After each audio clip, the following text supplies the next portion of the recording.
Tahukah kalian, ada sebuah masa dalam hidup ketika kita merasa pintar, tapi tetap saja hubungan dengan rekan kerja memburuk, percintaan berantakan, bahkan pertemanan lama pun perlahan menghilang. Kita bertanya, apa yang salah? Ini bukan hanya ceritaku. Ini juga cerita Dale Carnegie, pria yang gagal menjadi aktor, gagal menjadi petani, dan hampir bunuh diri di usia 25 tahun.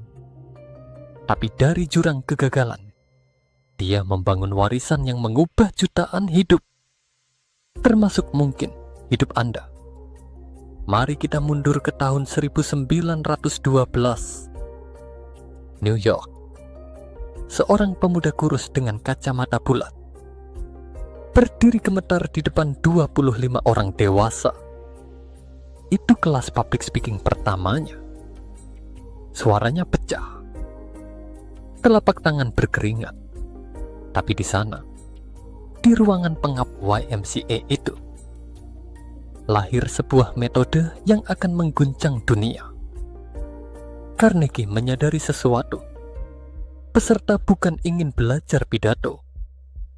Mereka haus cara mengatasi rasa takut, cara diperhatikan, cara merasa berarti. 24 tahun kemudian, buku How to Win Friends and Influence People terbit.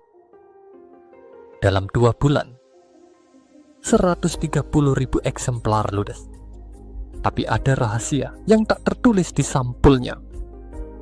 Naskah awalnya dibuang penerbit. Editor menyebutnya kumpulan klise untuk anak TK.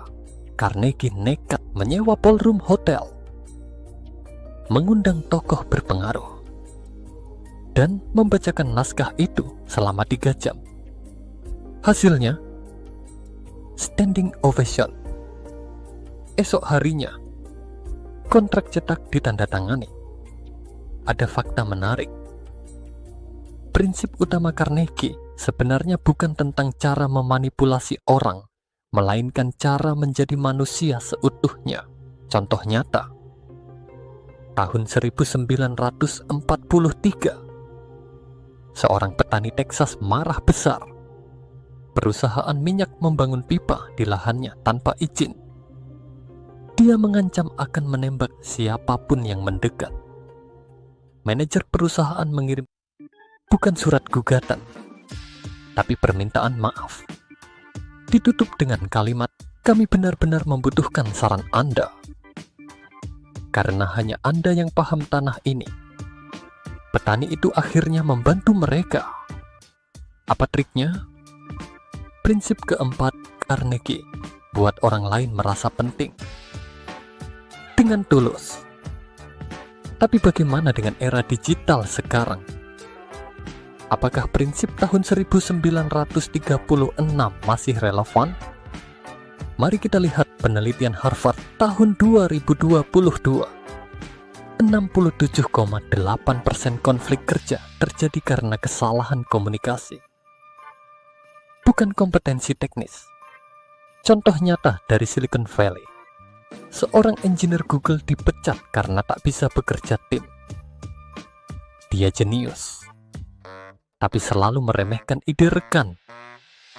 Setelah belajar prinsip Carnegie, dia mulai bertanya, "Bagaimana pendapatmu? Boleh aku mengembangkan idemu?" 2 tahun kemudian, dia menjadi manajer termuda di divisinya. Sekarang, bayangkan ini. Esok pagi, Anda bertemu tetangga yang tak pernah menyapa. Alih-alih menunduk, Anda tersenyum, mengangguk, dan bertanya, "Bagaimana kabar anjing peliharaan Anda?" Mungkin saja percakapan itu menjadi awal persahabatan yang suatu hari menyelamatkan Anda saat mobil mogok atau memberi referensi pekerjaan. Inilah inti warisan Carnegie.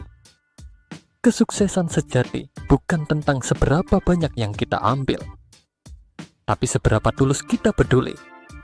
Dia sendiri membuktikannya. saat meninggal tahun 1955. Surat kabar menulis, pria yang mengajari Amerika tersenyum, padahal dia tak pernah kuliah, tak punya sertifikat psikologi, bahkan sempat hidup miskin. Sekarang, giliran Anda. Pilih satu prinsip hari ini. Praktekkan ke satu orang. Lihat bagaimana dunia merespon. Dan jika kisah ini menyentuh Anda, jangan lupa tekan tombol subscribe dan like untuk konten bermakna seperti ini. Karena setiap klik Anda adalah cara kita menyebarkan kebaikan bersama.